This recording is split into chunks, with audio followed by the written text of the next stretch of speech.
Ivavaka isika tompoko. Misaotranao zay Jesosy noho ny alehibe ny fitiavanao mbola anangonanao nay indray amin'izao tobo masina izao mba handre ny fampianaranao anay hidinidinika aminao koa entinao mitokana amin'ity toerana ity mba hampianaranao anay satria sarotra ny andro zay iainanay ankehitriny ka raha tsy miaraka aminao zahay dia mety ho diso lalana. Nomenao anay ny boky voalohany amin'ny epistily nosoratan'i Paoly ho an'ny Korintiana mba hampianaranao anay fa ianao dia tia ny filaminana ao amin'ny fiangonana ary mananatranatra koa anao mba tsy hiankina amin'ny fahalalan'olombelona, mba tsy hiankina amin'ny rehak'olombelona ny anatonanay an Jesosy, ny fototra ny finoanay fa mba handray an Jesosy ilay fanorenana izay natolotra Andriamanitra ho anay fa ao amin'ny hany no misy famonjena, tsy misy famonjena amin'ny hafa afa-tsy eo amin'ny Jesosy ihany. Dia tahio Jesosy izao fampianarana na dinidinika ataonay izao amin'ny fitarihan-teny amin'ny bokin'ny Korintiana. Sarotra ny teny satria momba an'Andriamanitra no resahana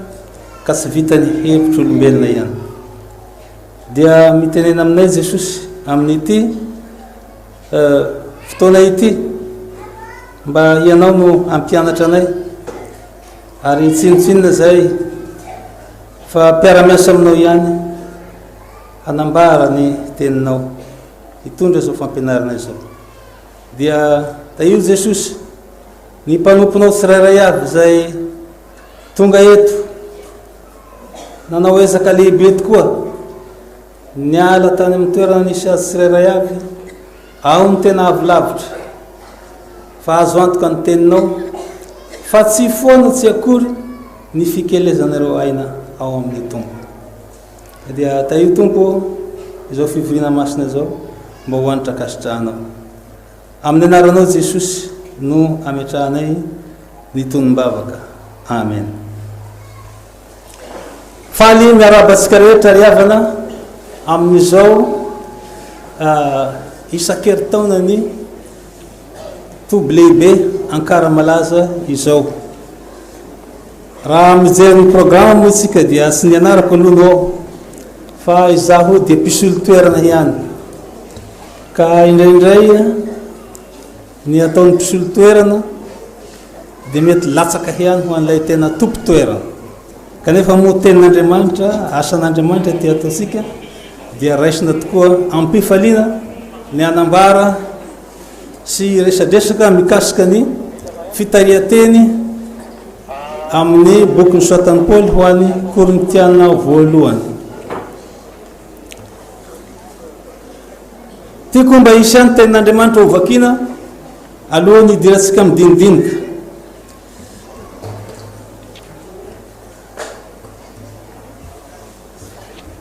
Zafady fa lasaka ny solomaso.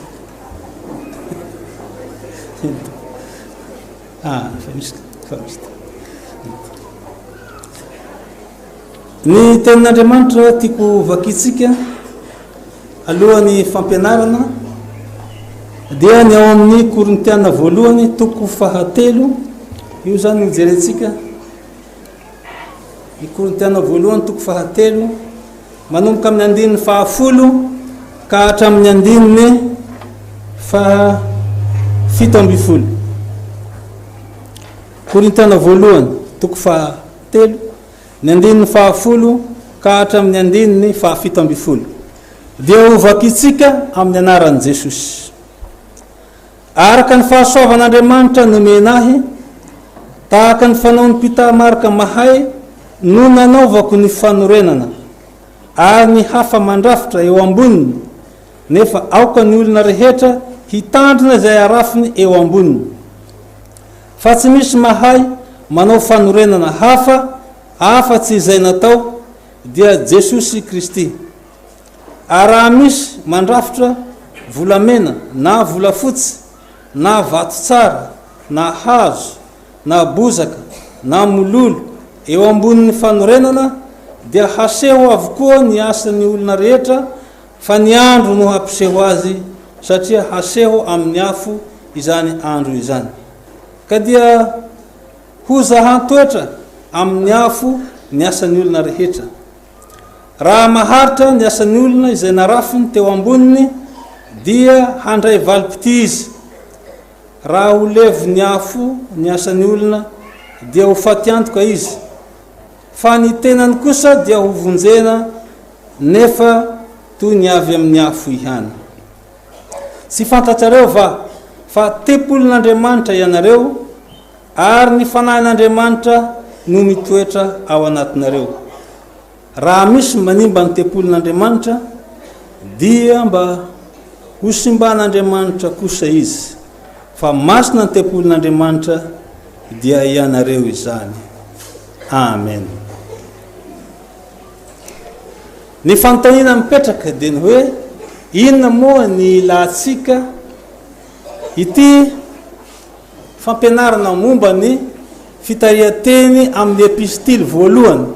nosoratan'i Paoly ho an'ny Korintiana ity. Satria misy antony daholo zany ny anaovana ny zavatra rehetra. Misy antony manokana ve? Tsy efa ampy ve ireny fampianarana izay atao reny? Kanefa ahoana koa no mbola misy koa fitarihan-teny amin'ny boky izay misy ny fampianarana.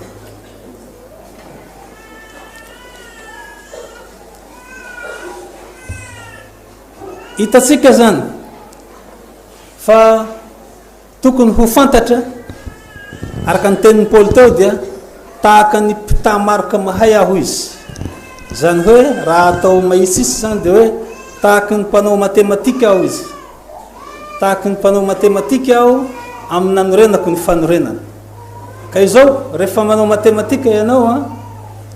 dia tsy maintsy misy ny antsoina hoe valam-pamaritana na domaine de définition hoy ny teny frantsay.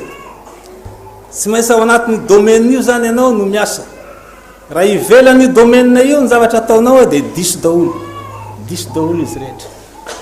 Ka dia io zany no antony anankiray ihany koa izay ilatsika ny fitarihan-teny mba ho fantatsika hoe aiza moa itsika ty no miasa,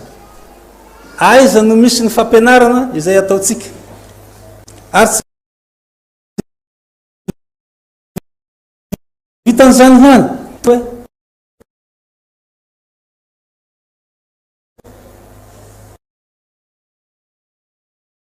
anoratana ny boky ary aiza no toerana anoratana azy ary iza no anoratana ny boky.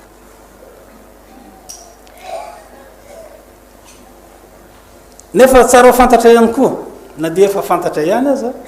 hoe iza moa no nanoratra n'ity boky ity, iza no nanoratra azy. Raha mijery ny Korintiana voalohany toko voalohany andiny voalohantsika dia ambara ny tena ihany fa i Paoly no nanoratra azy. Ahoana moa ny voalaza ao? Hoy ny teny: Paoly voantso ho apôstolin'i Jesosy Kristy noho ny sitrapon'Andriamanitra ary Sostena rahalahy. Zany hoe mpiara-miasa amin'ny Sostena. Fa ny tena voalaza ao zany dia Paoly. Dia zay mahatonga antsika tsy misalasala manao hoe ity epistily ity dia epistily nosoratan'i Paoly. Ary tsy vitan'izay fa tsy maintsy jerena koa ny drafitra. Manao na ny drafitra namoratana azy. Inona avy no ambara ao. Dia io zany ho jerentsika amin'ity boky ity. Dia inona no hafatra? Ny amo zany tsy vitany hoe milaza fotsiny hoe izao dia izao fa amiko na dia fitarihan-tena zany ho atao dia tokony hisy ihany hafatra izay ho an'ny olona tamin'izay fotoana zay ary ho antsika ankehitriny koa. Andahoarintsika voalohany indrindra dia hijery ny amin'ny korinto tsika sy ny zava-nisy tamin'izay fotoana zay. Io zany tena zava-dehibe ny afantarana an'io satria io no ahitantsika hoe ny contexte. Manahoana moa ny contexte nanoratana azy, inona avy ny zava-nisy. Fa indraindray ny tsy fahafantarana ny contexte dia mandiso zavatra ihany. Ka dia tsara ny afantarantsika azy. Korinto zany dia zany hoe tsy ilaza feniny amin'ny korinto eo fa pahapahany fotsiny resako dia miresy zavatra hafa itsika. Korinto dia iray amin'ireo tanàn-dehibe grika izay nanan-karena tamin'ny alalan'ny varotra. Mety misy hafa koa nananany harena fa io aloha no hita misongadina hoe ity firenena ity tanàna ity dia tanàna tena nilomano tao amin'ny varotra. Dia hitatsika fa ny tanàna milomano amin'ny varotra dia misy zavatra miavaka mihitsy hita. Ary izy tia dia izao resantsika zao zany dia ny hoe Korinto tamin'ny taona 700 talohan'ny Kristy. Zay zany zavatra hita. Tamin'izay fotoana zay dia 7 alina 90,000 ny isan'ny mponina tao. Kanefa mino afa efa betsaka izy zay. Tamin'ny andron'ny Paoly dia tanàna lehibe nivezivezen'ny karazany olona samihafa ity Korinto ity. Tsy niala ny mahatoerana iasan'ny varotra aminy izay mahatoerana mifantoka ao amin'ny varotra any Korinto. Ka dia niroborobo ny fanakalozana ara-barotra sy ny ara-kulturaly. Zay ny zavatra nisy tany Korinto. Niroborobo tahaka izany koa ny ara-pivavahana. Satria ireo olona samihafa zay nifamezivezy tao Korinto dia samy nitondra ny fivavahana. Izao koa ny anay ka, izao ny anay ny fivavahana. Raha ity ny anareo dia ity koa ny anay. Mba lefaso koa ny anay ity fa izahay ane mba olona manana maizy azy koa. Dia samy nisitona olona hanaraka ny fivavahany aby. Zay zany mita tao. Tsy hoe varotra ihany fa niroborobo koa ny zavatra maro samihafa. Dia raha jerentsika zany hoe amin'ny andro iainantsika zao zany dia miroborobo ny fifanakalosana, ao ny karana, ao ny sinoa, ao ny marobe, dia samy mitondra ny fivavahany ireo. Hoe ity koa ny anay, ity ny anay. Zay zany zava-nisy tany Korinto tamin'izay fotoana zay. Tsy zany ihany fa isany napalaza ity Korinto ity, indrindra moa zany dia hita amin'ireo firenena any Azia Minora dia ny rehaka filozofika. Ny rehaka filozofika io zany no nalaza tamin'ny toerana io. Dia misy zany atao hoe filozofia platonika. Io nijeren'ny Paoly akaiky daholo io, nijereny daholo io fa tsy Paoly zany tsy manao ireto ana reto alinana. Ho hitatsika amin'ny fampianarana. Nijeren'ny Paoly akaiky ny platonika, ny Platon, i Platon zany dia nampianatra hoe isika eto io dia ny vatatenatsika ihany ny eto, fa ny tena maizy azy atsika any an-danitra any ihany, any amin'ny kintana ny olona zay. Any amin'ny kintana. Dia hoy izy Paoly, andao indramiko indray zay. Indramiko zay izy kanefa hovako ny filaza azy. Andao nge jerentsika ny Efesiana satria ny tenin'Andriamanitra moa mifameno fa tsy dia mijanona amin'ny rakiray io ihany. Efesiana 2:2-5. Raha mijery ny Efesiana 2:2-5 tsika, izay epistily nisoatan'ny 2:5 izay epistily nisoatan'ny Paoly ihany koa, dia izao ny voalaza ao. Efesiana 2:2-5. Ary niara-napetrany isika ka ary niara-natsangany isika ka niara-napetrany any an-danitra ao amin'ny Kristy Jesosy. I Platon manao hoe any amin'ny kintana, izy hoe ao amin'ny Kristy Jesosy. Tsy any amin'ny kintana izy fa ao amin'ny Kristy Jesosy. misarika ny sainy zareo tany Korinto zany satria reo zatra filozofia dia izy hoe hay tena zava-dehibe izany hoe ny ray ny fiangonana matetika rehefa mampianatra dia ny zavatra mahazatra iny ihany no entiny iny anaovany le fampianarana io zany zavatra nahazatra ny olona ka no zany hoe dio zany no zavatra anankiray rehaka filozofika zay natanjaka koa tamin'ny toerana io dia ny gnosticisme natanjaka io zany teny vahiny dia hoe ny gnosis dia fahalalana dia izao zany natao rehefa manam-pahalalana ianao dia ianao no voavonjy dia ianao no manam-pamonjena rehefa manam-pahalalana dia hitatsika fa somary mikisaka zany araka ny fampianaran'ny Paoly eto hoe Kristy ny fanorenana ireto zany te hanorina ny fanorenany eo amin'ny resaka gnosticisme fahalalana io zany dia io zany no hitatsika amin'ny tenin'ny Paoly teo izao ny tenin'ny Paoly teo raha novakina le Korintiana voalohany toko voalohany dia hoy Paoly hoe Korintiana voalohany toko voalohany zao sy mahalala amin'izao tontolo zao tsy hitatsika zay teny zay Korintiana voalohany toko voalohany ny andininy 20 eo no ahitana azy Korintiana voalohany toko voalohany andininy 20 aiza ny hendry aiza ny mpanao ara-dalàna aiza ny mpiady hevitra avy amin'izao tontolo zao tsy nampidin'Andriamanitra ho fahadalàna va ny fahindreny izao tontolo izao satria ny jiosy izy mila famantarana amin'ny tohiny manaraka eo fa ny jentilisa kosa dia mila inona izy mila fahindrena filozofia koa ny ambadika zany resaka filozofia raha jerena ny définition ny filozofia dia resaka fahindrena koa ao anatiny ka dia io zany nampidin'Andriamanitra ho fahadalàna satria izao miala amin'ny Kristy le fototra fa afindra ary amin'le gnosticisme hoe rehefa manam-pahalalana ianao dia manahoana dia mahafantatra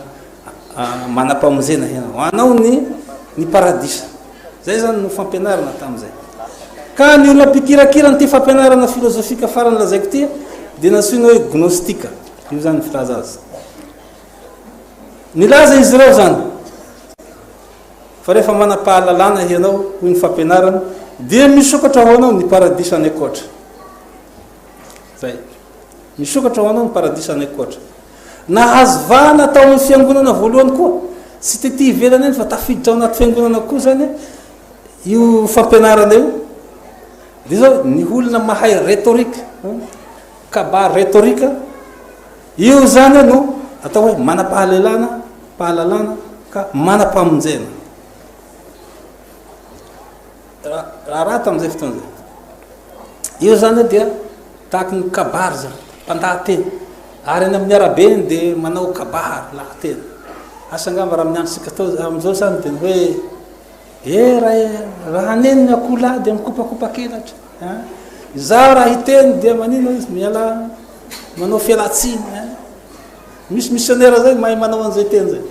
asa dia hitadiditsika rehefa kabary izy dia alefany am'le fahindrena malagasy dia zay izy vao mandray anjara fitenenana dia tahaka zay zany zavatra natao dia hitatsika fa ao amin'ny fiangonana na dia ao amin'ny fiangonana dia zao iza mahay mandahateny iza mahay mampianatra tsy hijeran'ny Jesosy itsiny tandremana zany amin'ny fivoriana tahaka zao satria hijery olona ny ahatongavanao aty ndao aloha fa ranona mahay mampianatra ranona mahay mandahateny dia in'olona iny no ataonao rehareha dia tahaka ny hitatsika teo zaho any Paoly zaho any Apolosy zaho any Kefasy fa ity Apolosy ty dia i Apolosy mako jiosy izy io teraka tany Alexandria aiza ny ahitana azy ao amin'ny asany apôstôly toko 7 andininy 420 ny manaraka ao ny ahitantsika ny amin'ny Apolosy asany apôstôly toko 7 zareo ange ny mikasika ny Apolosy izay ambara io andininy faefatra amby roapolo toko fahavalo amby folo asan'ny apôstôly faefatra amby roapolo ovakeko satria zany manana micro eto nareo raha mamaky azy mety tsy heno ary tonga tany Efesosy ny jiosy anankiray atao hoe Apolosy izay teraka tany Alexandria lehilahy nahay nandahateny sady nahery tamin'ny soratra masina izany lehilahy izany efa nampianarina ny lalàny tompo ary nafanafo izy dia niteny sy nampianatra marimarina ny amin'ny Jesosy kanefa ny batisany zaona ihany no fantany io zany dia lasa ihany izy andiny fahenina amby roapolo ary izy niteny tamin'ny fahasahiana teo amin'ny sinagoga ary rehefa nandray azy Priscilla sy Aquila dia nandray azy nakao aminy ka nampianatra azy marimarina kokoa ny amin'ny lalàn'Andriamanitra zavatra hitany Aquila zany dia ny hoe to mahay miteny ty rangahy ty mafanafoy ty rangahy ty noho izany dia alao ampianarina izy fa sisy tahakana izy ty sady zao koa ny jiosy dia hitasika ny jiosy fa mbola tsy mino an Jesosy izy mbola tsy fantany Jesosy dia nisy olona anankiray zay aza niteny raha mba nisy fahafahana kely nandeha tany Israely dia zao nataonyity olona anankiray ty satria hoy izy hoe mihirahira izy dia hoy izy dia andrasana ety any Kristy hoy izy na hoela na hoaingana mihirahira dia taitra le olona anankiray ha Kristy anie teraka teto aminareo ka tsy fantatrareo mihitsy tsy fantatrareo dia hoy zao nivaly teniny ka hoy izy teraka tany Betlehema ny fantatra fa nitaorian'izay dia tsy fantatra isany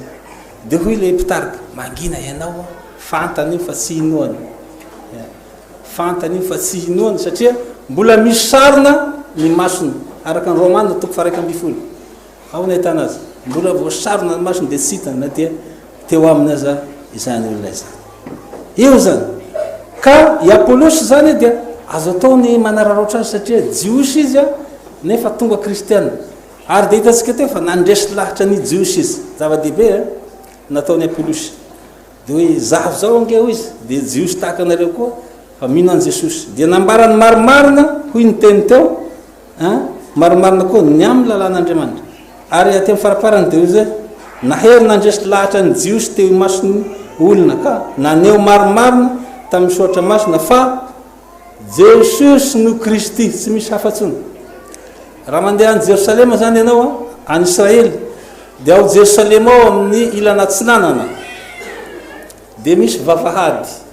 izay antsoiny zareo hoe vavahady volamena mbola mikatona io vavahady io hidiran'ny Kristy rehefa tonga izy dia andraso eo ihany fa tsy ho tonga eo zany dia ao dia mbola mikatonao izy amin'izao fotoana zao dia io zany nandresy lahatra izy hoe angamba ny teniny hoe aza mitady Kristy hafa intsony fa igny anie no Kristy tsy hafa intsony dia izay zany no ny amin'ny Apolosy zany araka ny tenitsika teo zany noho ireo zavatra marobe ireo dia tsy niorona tamin'ny Kristy intsony nina zany ny fototry ny famonjena sy niorona tamin'ny hazo fijalian'i Jesosy intsony fa niorona tamin'ny fahalalàn'olombelona ka dia nizarazara hoe zaho andranina zaho andranina zaho andranina ka hitantsika fa rehefa misy ny fizarazarana indrindra fa ao am-piangonana dia manaona mikorontana ny fiainany mino dia io ny hain'ny Paoly zany ny akonany Akloa izy teo Akloa nanao tatitra hoe dia raha anty aminay ty fa miorona amin'ny fahalalàn'olombelona koa izy amin'izao fotoana zao ary dia lasa makany daholo ny olona dia nahatonga ny Paoly zany nanoratra ny epistily izay hitatsika teo zay epistily voalohany ka dia raha mijery ny soratry Paoly tsika dia eo amin'ny Korintiana voalohany toko voalohany 10 teo dia io ny nanomboan'ny Paoly azy mananatra anareo ary rahalahy zereo nge ny tenin'ny Paoly amin'ny anaran'i Jesosy Kristy tompontsika mba hiray teny ianareo rehetra ka tsy hisy fisarahana eo aminareo fa mba ho hevitra iray fa voalazany avy any amin'ny ankonan'ny Kloa tamiko ny amin'ny toetrareo rahalahy fa misy fiampiandaniana eo aminareo izao anefa no anaovako izany ianareo samy manao hoe izaho an'i Paoly, tena koa izaho an'i Apolosy, izaho an'i Kefasy, na izaho an'i Kristy. Tatsika fa rehefa be ady hevitra loatra dia diso hevitra. Izaho koa hono an'i Kristy, ino koa raha ohatran' zany. Fa tsy olombelona intsony nataony fa izaho koa an'i Kristy. Dia mizarazara eo. Dia hoy Paoly eto hoe voazarazara va Kristy. I Paoly va no voaomby teo aminazy fijaliana hamonjy ianareo. Zay zany zava-misy. Ka io koa zany dia hita ihany koa eto amintsika amin'izao andro iainantsika zao. Raha somary miresaka kely ny eto amintsika koa. Misy io eto amintsika eto amin'izao fotoana zao. Vainganao nahita ry dig any Antananarivo io dia voalaza hoe apôstôly rano, apôstôly rano, apôstôly. Io soratany eo daholo. Ireto zao ny tena manana faminaniana, manana mahay fahagagana sy ny sisa. Dia tsy io dia hahagaga hoe ho avy ny olona zany iranona zany no anay, iranona no anay ao amin'ny fiangonana, mizarazara tahaka zany. Ka azo hita zany hoe andro ny fizarazarana ny andro misy antsika ankehitriny. Ka io zany dia tandrify ity teny ity. Indrindra tsy vitany fizarazarana fotsiny fa diso ny famonjena. Raha olombelona no ataonao fototry ny famonjenao, fahalalan'olombelona dia manao diso zany famonjena zany fototry zany.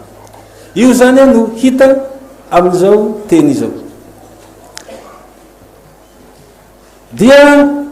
ino no mahazava-dehibe ny fianarana an'ity boky ity? Zay zany no fanontaniana manaraka. Ino no tena mahazava-dehibe ny fianarana an'ity boky ity?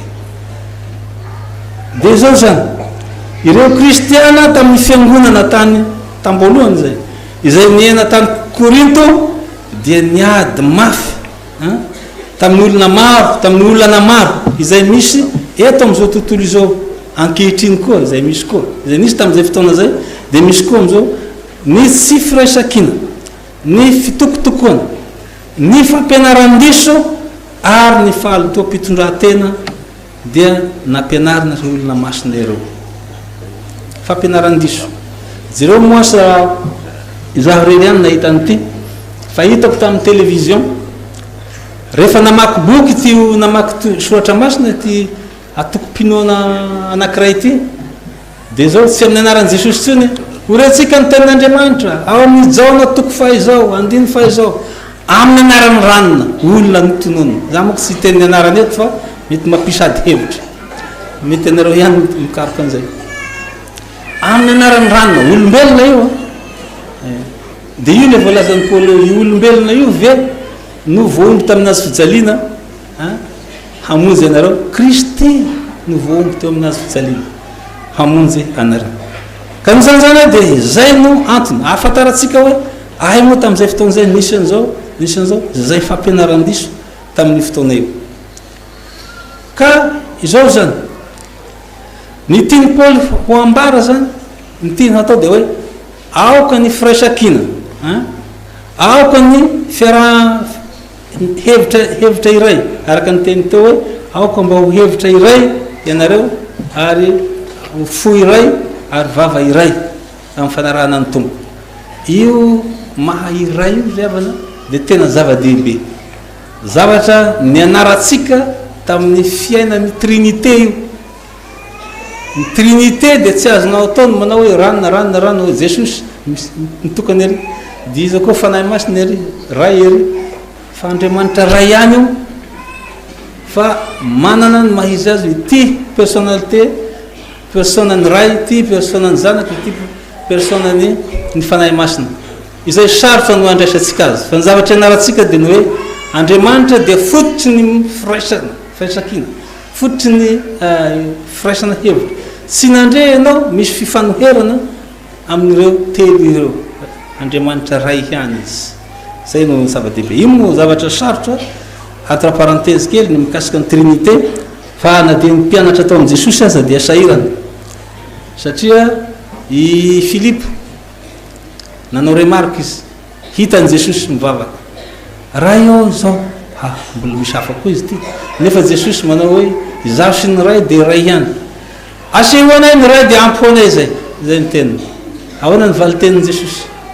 Zay ela zay teto aminareo ry Filipo dia mbola tsy fantatrao ihany aho, izay nahita dia nahita ny ray izay zany dia problème izay sy takatry ny saitsika io moa ka ambarany soratra masina hoe ny amin'izay ambara ihany no atsika fa misy izay takona izay an'Andriamanitra izay tsy ambarany amintsika izay ambara amintsika dia momba ny famonjenatsika rehefa tsy ambarana izy dia azo manokana izay nampiady-hevitra olona koa zany mbola entre parenthèse ihany tamin'ny niomby teo amin'ny azo fijaliana hoy Jesosy tamin'ny anankiray anio no ihananao amiko aiza any paradisa nefa misy teny hoe izay minisy atao batisa no vonjena ovina nanaovana batisa azy ny tompony nefa miteny zegny ile izy ny tompony iny efa miteny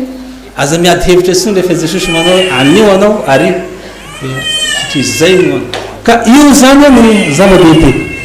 ka eto zany dia izay tena tiany Paoly amin'ny androatana ity dia mba isiny firaisan-kina eo amin'ny fiangonana ary dia omeny antsika koa zany hoe mba isiny firaisan-kina eto amin'ny fiangonantsika dia fitarian-teny moa no atao eto dia tsy maintsy jerena aloha ny amin'ny boky manontolo dia avy eo vao mijery ny amin'ny perikopa misy atsika dia voalazao zany ny amin'ny firoborobony firaisan-kina ny amin'ny hoe ny tenanareo ny dia inona tempolin'Andriamanitra zareo fa tao Korinto zany dia zao nisy fampianarana hoe ny fijangajangana dia tsy mahazo ny fanahy io fa ny tena ihany le filozofia zay nataon'izay filozofia Platon hoe isika io dia tsy izy ity misy atsika matiera ihany fa any ambony ihany ny tena izy ary dia nisy aza fotoana fikapohatena mba hahafaty vetivety an'ity fatana ty dia amin'izay izy miala le fanahy dia satria moa koa ry zareo zany dia misy hoe Andriamanitra atao hoe demiurge io dia zao ho izy dia fantany misy étage ambony any aloha dia ny any Jehova étage faritra misy any Jehova ho izy étage manaraka dia faritra misy any demiurge i demiurge no namorona ny matière ny nofitsika zao dia avy eo ny faritra manaraka dia ny devoly faritra misy ny devoly dia zao zany izy ny zava-misy mba curieux zany le fanahy tany ambony tao amin'Andriamanitra tao dia mba hijerijery hoe mba manahoana moa ny fiainany zareo ambany ao dia nandeha zany ty fanahy teny samboriny demiurge ao izy dia nampidiriny ao anatin'le matière le olona zany dia zay ngeo izy mahatonga asika misesetra io rehefa any an-danitra zay dia mafy mahazo aty amin'ity nofo ty dia tokony mba ho hiala teto aza salamizay ka dia nisy fikapohatena zao zany sika rehetrarehetra io samy mitondra tehina daholo zao sasany ngezangeza fampikapoka am'izay misy vaky ny vava dia izao ny zavatra hita amin'ny manaraka ataoko le bebeny aho izy ataoko le bebeny amin'ny manaraka tatsika fa tsy zay no izy fa io tenatsika io zany dia zao fanomezana avy amin'Andriamanitra izay koa moa ny zavatra fampianarana amin'izao araka ny teniko teo za manao fitarian-teny dia misy any fampianarana sao indraindray zao ny zavatra hita mbola fahazenklisana raha fa jenklisa le olona dia metimety ny fiainana hainy tsara mikarakara ny tenany fa rehefa tonga kristiana izy lasa voretra satria tsy ilaina hony zany fity nofo ity dia zavatra agny hany ty fa tsisy ilana azy io le filozofia grika zany dia manaona mikategorize ny fiainatsika atao anaty frigidaire anankiray ny vatana atao anaty frigidaire anankiray ny fanahy atao anaty frigidaire anankiray ninona koa ny saina io zany saina tena fanahy fa jereo ny any Jesosy rehefa nanontaniana izy mba teneny mofo teneny mafy anazaona izy mba teneny ity mofo ity mba ity vato ity mba ho tonga mofo satria nona ianao izy le devoly dia hoanao izy tsy ny mofo ihany no ivelomany olona zany azy fa ny teny rehetra aloha ny vavan'Andriamanitra na ny vavaka ataotsika riavana dia misy mahazo any misaotranao zay Andriamanitra fa ny fiainany ahoana moa zany azy fa nanomenay sakafo izay ivelomany nofonay fa ny fanahanay zay tsy mivelona amin'io moa dia nomena filozofia grika zay ataona zay zay le izy fa ny an'Andriamanitra ny an' Jesosy de olona zao zany fandeha raha matière fotsiny de sy olona raha fanahy fotsiny de sy olona fa anjely angamba raha saina fotsiny de sy olona fa izy telo miaraka ka izao fianarana soratra masina ataotsika izao ny tenan'Andriamanitra zay raisinao dia sady mahasoa ny tenanao mahasoa ny fanahinao mahasoa koa ny sainao misy moko filozofia zay atao tazomitsika mivezivezy aonao izy raha noana ny nofo de mivezivezy ny saina mivezivezy ny vatana sao de nifamadika amizay aona raha noana ny vatana mivezivezy ny saina zay ny fanahy ahoana izy zany raha noana ny vatana de mivezivezy ny fanahy zay zany le izy sao de nifamadika amizay raha noana ny fanahy de mivezivezy ny vatana zay mahatonga ny olona mangalatry io mahatonga ny olona mangara-paosy mahatonga ny olona maniko manao asan-jiolahy noana ny fanahiny tsy mahazo tenin'Andriamanitra fa ny olona zay manana ny tenin'Andriamanitra zany de tahaka an'ity rangaha anankiray ity izy io izy kristiana mafana fo izy io moa kriavana rehefa mino anao de manao komity misy komity ao anao anatinao ao misy komity indraindray de tafaresaky anao de mitoditodika anao fa de hitan'olona lahateo ny teny ina no ataonao de zanao niady zany le Adamaela sy ny olo taloha sy olom-baovao ataovy ty sy anao anio ataovy ty sy anao anio de mety heny de hoe za tsy anao anio heny mivoaka ty ivelany ka izao tamin'ny tirangaha ty nandeha izy tamina tanimbolon'olo masaka ny akondro eny izy noana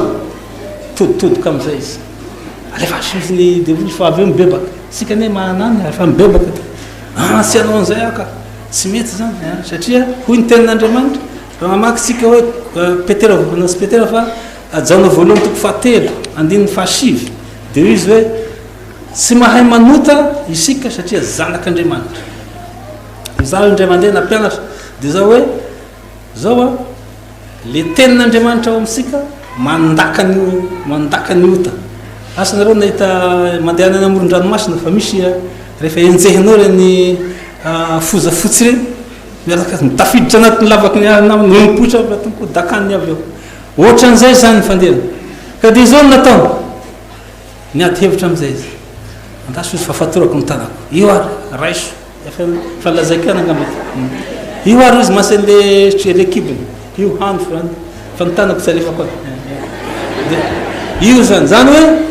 le tenin'Andriamanitra zany ity zany tsy mivezivezy ny nofony satria nanaoana ampy sara le tenin'Andriamanitra ao aminy izay zany le fiainana ka io zany ambaran'ity Korinty ty ary hita am'ty ka izay le fampianarana atao Korinty hoe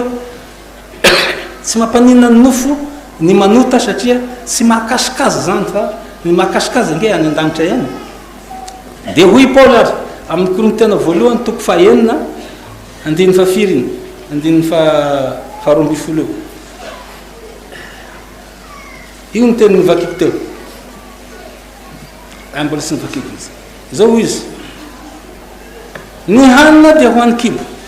ary ny kibo ho an'ny hanina nefa samy holevonin'Andriamanitra izy roroa Korintiana voalohany toko fahaenina ny andininy fahafiry zay vakiko zay andiny fahatelo amby folo fa ny tena dia tsy ho an'ny fijangajangana fa ho an'ny tompo ary ny tompo ho an'ny tena ary Andriamanitra efa nanangana ny tompo sady hanangana atsika koa amin'ny heriny sy fantatrareo fa momba ny tenan'ny Kristy ny tenanareo momba ny tenan'ny Kristy io tenanareo nefa lazainareo hoe tsy mampanina azy mijangajanga io zany tena dia moa hanala ny momba ny tena ny Kristy vahoaka hanolotra izany ho momba ny tenan'ny vehivavy janga sanatria izany moa tsy fantatrareo fa izay miray amin'ny vehivavy janga dia tena iray aminy fa hoy Andriamanitra ho nofo iray hany izy roroa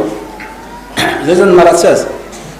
raha na vehivavy janga zany dia hoe onofo ray ihany isy ny vehivavy janga dia makaiza zany dia ho faty zany io zany voalaza eo satria io ny teny tamin'ny Genesis toko faharoa andiny faefatra amby roapolo fa izay miray amin'ny tompo kosa dia fanahy ray aminy dia hoy izy mandosira ny fijangajangana ity moa manao mandosira fa amin'ny Kolosiana dia vonoy ny momba ny tenanareo aza atao torana fotsiny izy fa vonoy mihitsy esory ny ainy fijangajangana izay lazainy eo amin'ny Kolosiana fa eto moa zany hoe mandosira zany hoe mialaty eo satria zao izy voavidy n'Andriamanitra tamin'ny rano Jesosy ny tenanareo ka tsy tompony tenanareo tsony ianareo fa an'Andriamanitra ianareo io zay zany io zany dia manome fampianarana atsika hoe indraindray tsika dia izaho ny tompony ity tenako ity aza miditra amin'ity ianareo fa ity dia entinao amin'ny zavatra ratsy izy fa raha entinao amin'ny zavatra tsara izy dia tsy mampanino mba voninahitra Andriamanitra olo mba hovidin'Andriamanitra isika ka eo zany ny voalaza ao kosa voalaza n'ity boky ity koa ny hoe ny amin'ny fitondran-tena dia tandremana satria olona novidin'Andriamanitra tamin'ny tenany ianareo hoy Paoly eo amin'ny fampianarana ka mitandrema ianareo izy ary tsy vitan'izany ihany zavatra nisy tao Korinto fa dia isan'ny olana tao kosany manome vahana ny fanompoatsampy ohatra ny manaiky ny fanompoatsampy toko fahafolo Korintana voalohany toko fahafolo andiny faharoapolo ahoana ny voalaza ao Korintana voalohany toko fahafolo andiny faharoapolo zany hoe mijery ny izy rehetrarehetra moa tsika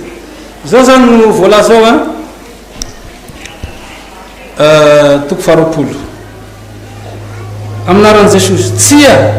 fa izay zavatra ateriny jetilisa ho fanatitra dia aterina amin'ny demonia fa tsy amin'Andriamanitra koa tsy tiako ho mpiombona amin'ny demonia ianareo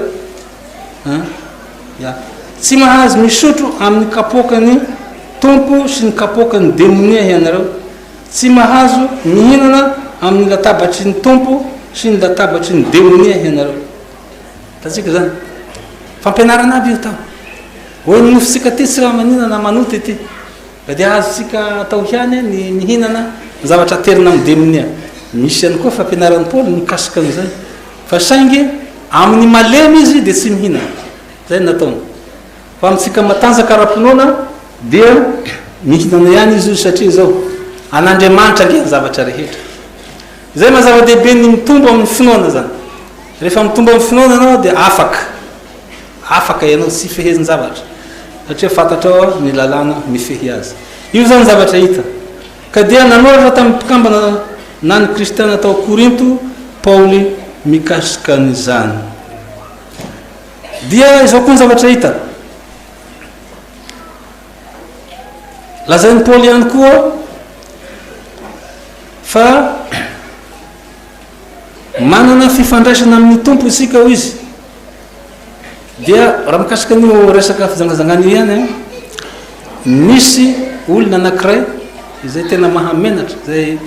ao amin'ny Korintiana voalohany toko fahadimy andiny fahasivy io zany hoe voalazan'ny mpikaroka io ny epistily voalohany nosoratan'ny Paoly fa very asa nakaiza asa narin'le olona satria izao no voalaza ao manko hoe nisy olona anankiray izay nanao fijangajangana tsy mbola nisy tahaka izany teto ambonin'ny tany na dia ny jetilisa aza fa ny zanany manambady ny vadiny rainy io zany noho izany izy Jesosy Paoly atolory ho an'ny satana io anaovany azy eo koa ny misy sika manontany hoe nahoana moa no avelan'i Jesosy mandehandeha ihany ity devoly ity izay nisy fanontania napetrako tamin'olo napetraky ny missionnaire anankiray nanao visitasy izy rehefa nanao visitasy izy dito fa izao dia mikosikosiky katekisty ery izao ny valiny hitany ihany dia manontany koa izy dia izao aro izy nahoana no apetrak'Andriamanitra mandehandeha ihany ny devoly nefa izy manam-pahefana anao zany ty olona anankiray ty eo izy tsy nahateny fa hita ihany koa fa buldogn'Andriamanitra ny devoly aporosiny aminao izy rehefa ianao mahandy zay teny hoy izy hoe araka ny teninety dia hoy izy hoe atolory ho an'ny satana izy hanombana ny tenany mba hovovonjy any ny fanahiny zay koa io devoly io contrôlen'Andriamanitra izy fa rehefa maditra ny olona alefany any dia mifanaraka kakeliny any na indraindray koa ampanaovany zavatra limité tahaka ny nahazo ny joba dia hoy satana io mako anao momba azy tianao izy menao fananana be izy andao aro izy raisiny misy zavatra simbana fa ny tenany any aza simbana tonga ny devoly zany nge tena histoire zany rehefa mamely na izy milaza eo homeko sakafo anao rehefa homeko an'izao na tapamofo kely sy foiny aminao rehefa ny devoly sy foiny devoly zany tsy mba ny aso atsika fa ny amono atsika natao dia io zany zavatra hita amin'ity anaty ny epistily voalohany soatan'ny Paoly amin'ny Korintiana dia manazava fa tsara ny tsy nananana manana firaisankina izy ao amin'ny fiangonan'Andriamanitra ary ny fitandremana koa ny fitsipok'Andriamanitra zay zany hoe isika io zany dia natao ihany koa hitandrina ny fitsipok'Andriamanitra fa tsy hanitsakitsaka azy ambaran'ny Paoly eo aby io ka ny fampianarana any moa manazava an'izany inona ny mampiavaka an'ity boky ity amin'ny boky hafa za zany tsara jerena zao zany no hita ny fampianaran'ny Paoly eto zany dia mampiavaka azy dia manavaka izy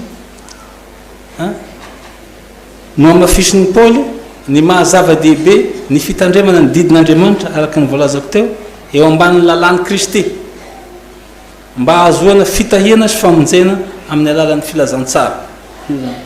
io mampiavaka azy zany hoe mitandrina ny lalàna ianao nefa zao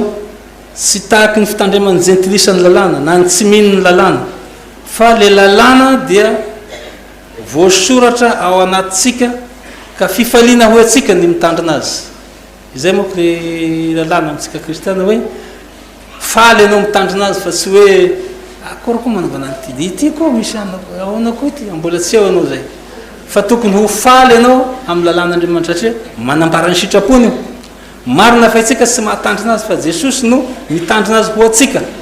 fa saingy zareo mitenin'i Jesosy tsy tonga hanafoana ny lalàna fa hanatanteraka nan Jesosy aza mafimafy kokoa mafimafy kokoa ny nan Jesosy maso solon'ny maso nify solon'ny nify fa izaho kosa milaza aminareo hoe aza manohitra izay manao rasy ianao fa mivavaha ho azy izy mivavaka ho anao mba ho maty aby raha ataonao rehetrarehetra ianao manao hoe tahiro Jesosy ny varitra atao tahiro ny famboleny mora ve zany to saritra zany fa ny mahazatra asika dia hoe izay manao maso rasy amiko dia anaovako maso rasy koa izay tiady izay ihany koa ny tiaviko zay ny zavatra hita ka eo zany le karaza-pitiavana omeny Jesosy asika dia karaza-pitiavana hafa mihitsy dia araka ny voalaza mahazatra asika moa fitiavana agape no omeny asika fa fitiavana agape moa dia ny manao soa ny mahafaly azy ary io agape io dia ina zay avy amin'Andriamanitra hoy Paoly rehefa milaza azy amin'ny Romana toko 5 andininy 1 sa 5 dia izy hoe niarana hidin'Andriamanitra ao amintsika ny fanahiny miaraka amin'ny fitiavany le agape zay satria miaraka amin'ny fanahy izy fa raha ny fanahintsika fotsiny zay mahatonga ny hoe na dia reny teny ataon'ny mpianatra reny nataon'ny Petera moa tiava ianao Petera dia izy Petera eny tianao ahy tompoko filia iny zany hoe ino le filia le fianakaviana ihany raha mijery ny teny grika nanoratana an'iny ianao dia zao filio no voalaza zao filia fa tsy agapo zany hoe tsy agape iny satria mbola tsy tonga mbola tsy azo ny agape ka ny dikany dia hoe tianao a Jesosy satria jiosy tahaka anahy ianao ohatra zay ihany zay ny zavatra hita dia rehefa tonga amin'izay nomena ny fanahy masina io no nitondra ny agape tao amintsika donc izy resaka kely mba Romana toko 4 zany Romana toko 5 andininy 5 ao no ahitantsika azy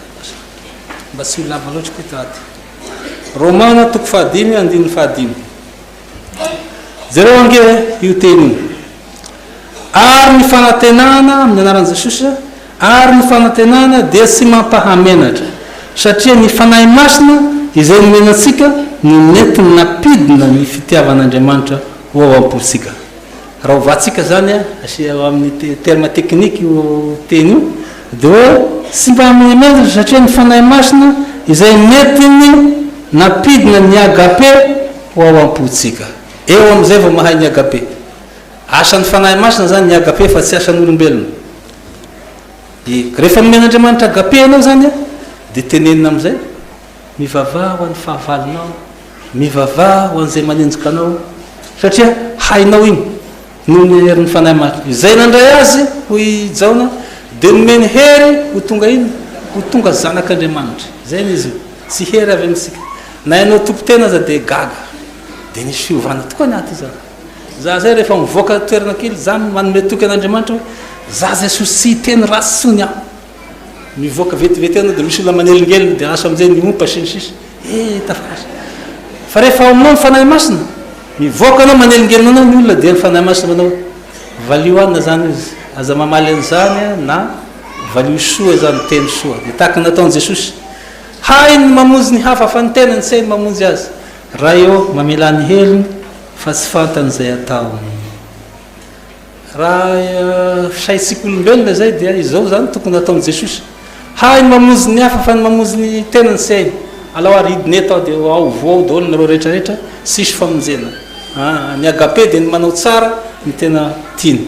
zay zany no zavatra hita tompoko amin'ny zavatra io dia ezakazaka ihanytsika satria mandeha ny fotoana miditra ao midrafitra itsika dia zao zany midrafitra manomboka ao ny tena voalohany toko voalohany andiny faraka ambifolo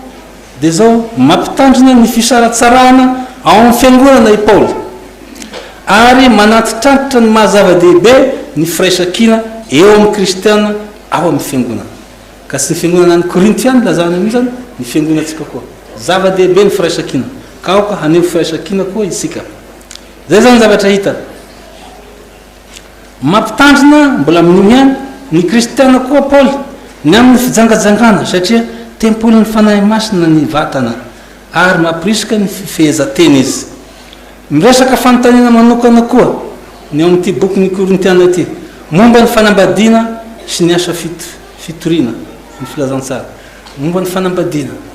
dia lazainao dia izy hoe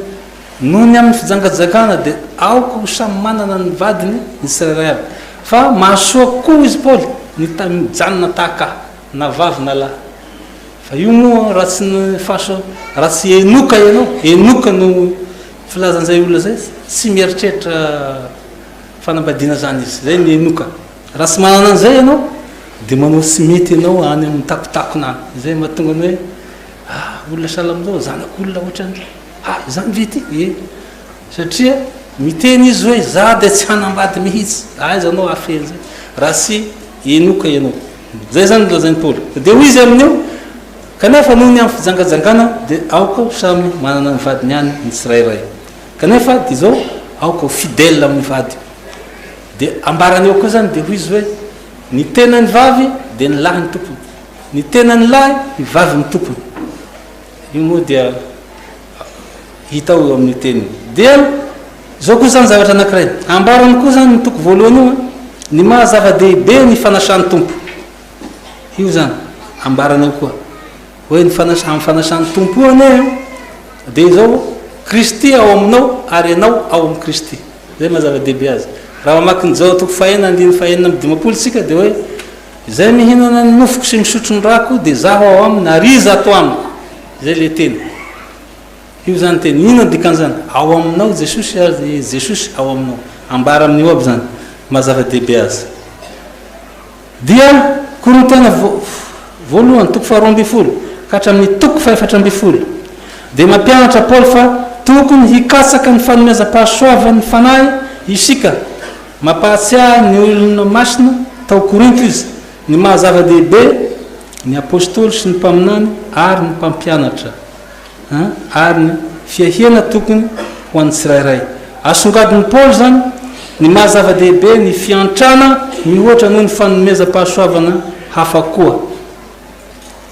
ambarany koa zany hoe manao fiantrana dia zava-dehibe koa amin'ny maha-kristiana asika. Dia miverina atsika famarana azy eo amin'ny perikopa, eo amin'le perikopa. Ny perikopa atsika zany dia ny toko fahatelo ka hatramin'ny toko fahaefatra. Dia zao ny zavatra hita, tokony haneho firaisan-tsaina sy firaisan-po ny kristianina. Zay zany zava-dehibe. Zay zany hafatra ao atsika hoe haneho firaisan-tsaina. Tsy misy fanorenana hafa ivelan'i Jesosy Kristy. Raha fanorenam-pinoana zay ahitana famonjena no resahina. Jereo ny teny fanevantsika. Ahoana ny eo amin'ny teny fanevantsika? Hoy ny teny faneva.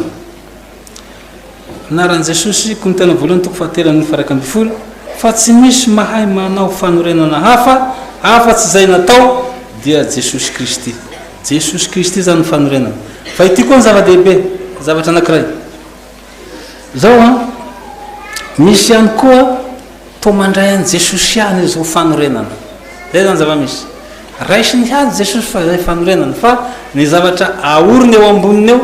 mety ho mololo, mety ho bozaka, mety ho hazo. Ya, ny sasany moa manorina volamena, manorina vatosoa. Inona zany tiany lazaina zany? Indraindray ange dia mandray an' Jesosy ihany, fa ny zavatra ambara eo dia ny sitrapony ihany. Sitrapo filozofika ihany. Ohatra tamin'ny zatra an'zareo teo zany dia hoe filozofia ihany. Aoriny eo amin'ny Jesosy eo koa zany ny gnosticisme, aoriny eo amin'ny Jesosy eo ny platonisme. Io zany dia ho zahatoetra amin'ny afo amin'ny farany. Dia ho foana daholo. Izay ny tsy mahapety amba afenao ny ilana amin'ny tenin'Andriamanitra. Vao manomboka dia ozanao voaloha daholo ny trosanareo tompoko, hahazo harena ianao, ahavita trano ianao. Izy ho ny sofaly an'izany dia miroborobo ny mahampanankarena ny fivavahana. Tena mahampanankarena tokoa ny fivavahana. Fa raha izay ihany dia milaza ilana ianao. Fa tsy milaza ny azo fijalian'i Jesosy izy. Fa ny tenin'Andriamanitra zany dia tokony manomboka amin'ny inona ny filaza azy, manomboka amin'ny Jesosy, manomboka amin'Andriamanitra. Le terme teknika mako mampiasa ohatra kely. Tsy etika natao fa inona ny etika? Dogmatika. Dogmatika aloha zay vao etika. Inona ny dogmatika? Ny dogmatika dia milaza izay inoana. Raha zerenao ny tenin'Andriamanitra rehetrarehetra dia izay inoana aloha no ambarany, izay vao milaza etika. Ohatra zao hoe Apokalypsy toko fahatelo andiny fahafito dia milaza izy ilay manana ny fanalahidin'ny Davida, ilay manidy kanefa tsy afaka mamoa, tsy misy afaka mamoa, ilay mamoa kanefa tsy misy afaka manina koa manidy. Dia ilay masina indrindra salamzay eo izy vao miteny am'izay hoe fantatro ianao sy ny sisa. Izay le izy manomboka amin'Andriamanitra, fa tsy manomboka amin'izay vitan'ny tenanao. Fa manjary hirehareha. Izay nanomezan'i Jesosy fiderana niderany Maria izy. Samy mety daholo nataony Marta sy Maria. Nataony Marta sy Maria samy mety daholo. Nakiray mikarakara sakafo, nakiray mikarakara eo amin'i Jesosy eo. Fa izao ilay nataony Maria no nahazo fiderana. Satria nahoana? Nanomboka tao amin'i Jesosy izy. Dia io amin'ny toerana projet anankiray zay dia io zany mivavaka miasa. Zay zany, mivavaka miasa. Dia io zany hita daholo asongadina amin'ity. Dia izao koa, tsy izany ihany fa ity koa no tokony ho tandremantsika mandray an'i Jesosy ho fototra. Mba araka mivolazako teo tsy hanao ny fanorenana eo ambonin'i Jesosy ho vato mololo sy bozaka. Fa ina zany tokony ataotsika? Volamena sy vatosoa. Ny finoana volamena sy vatosoa miorina amin'i Jesosy dia ny finoana zay miorina amin'ny hazo fijalian'i Jesosy. Zay mahatonga ny Petera ny Paul manao hoe zahay kosa mitorany Jesosy voaombo teo amin'ny hazo fijaliana. Io ny voalaza. Mitorany Jesosy voaombo teo amin'ny hazo fijaliana zahay. Satria ny hazo fijalian'i Jesosy no ahitana famonjena. Io zany no hitako azo zaraina amintsika marobe ity raha ity fitahian-teny ity no resahana amin'ny Sipriany na dia ho alina ny andro eto dia misy foana ny ambara. fa dia ajanontsika eo somary lava ihany izy teo fa tsy fohy misy moko manao hoe dia zay fohifohy sy fohy izy teo fa lava ny nambarako teo dia ifonana amintsika raha tafitona amin'ny fahalavantsika fa dia io zany a ka ahatonga atsika zany ahalala hoe etoka iny domaine misy an'ity fampianaran'ity izay zany ny percoupe toko fahatelo ka hatramin'ny toko faefatra eo ny domaine atsika tsy miala eo dia ao daholo ny anatsika dia io no ambarany eo hoe firaisan-kina tandremin'ny tena tandremin'ny rehetrarehetra aza manao olona ho reharehanao zay aby dia hitanao am'izay hoe kay zay ny zava-misy tamin'izay fotoana zay ny sasany hoe nanao hoe zao any apolosy zao any zako izy teo zao any petera zao any zao zao any zao zao any kristy izay zany no toko anaovana azy ho an'andriamanitra rery voninahitra vavaksika misaotranao zahay jesosy no ny fitiavanao izay nasehonao taminay tamin'ity fotoana ity fohifohy sy voafetra ny fahalalànay tompo na dia ny zavatra ambara eto aza dia mety tsy ampy ary ianao no hampitombo zany ao anatin'ny fonay mba halala fa ity fitoam-pivavahana ity fanakalazana ny sakeritaona ity dia mandray an' jesosy ho fototra ka tsy tonga eto zahay hijery zavatra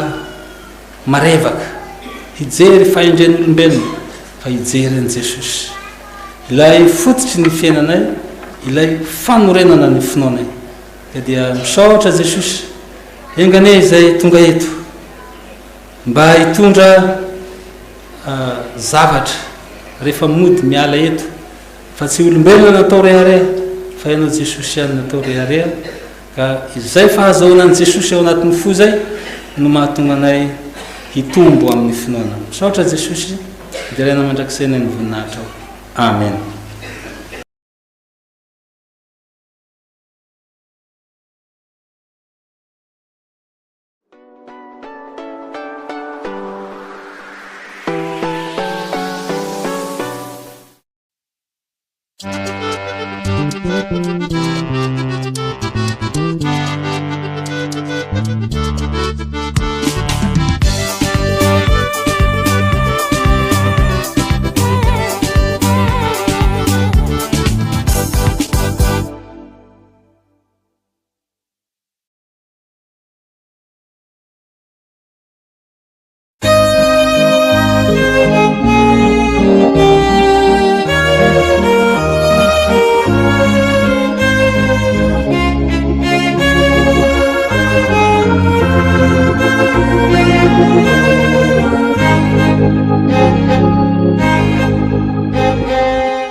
Thank you.